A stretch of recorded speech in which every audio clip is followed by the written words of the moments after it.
This is Lab 9, Geometrical Optical Test and Schlieren Imaging. So one of the fundamental concepts of this lab is Schlieren imaging, which is an imaging system that is sensitive to changes in refractive index with the use of the Foucault test, and the other fundamental thing would be the Foucault test, where you're laterally translating a knife edge across the focus of a beam from a system to test the aberrations of a lens. So why they're worth learning about the fundamental concepts is that the Foucault test can be used to correct astronomical telescopes for coma and to make Schlieren systems.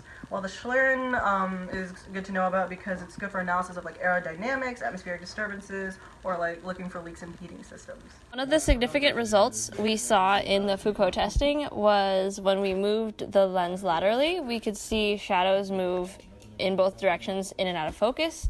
So when we moved in focus, the shadow would move opposite to how we moved the knife edge. But when we moved out of focus, we saw that the shadow was moving with the translation of the knife edge.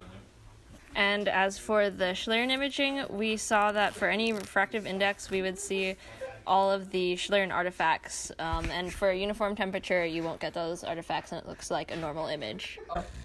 So, comparing this results to our prior knowledge, we knew that based on geometrical optics that when you put a knife edge in between the focus point, you're going to see half the rays being blocked, and that will cause a shadow that can go either opposite or in the same direction that you're moving the knife edge. What we didn't expect to see until this lab was that we didn't know there would be a hump in the middle that was due to the aberrations of the spot.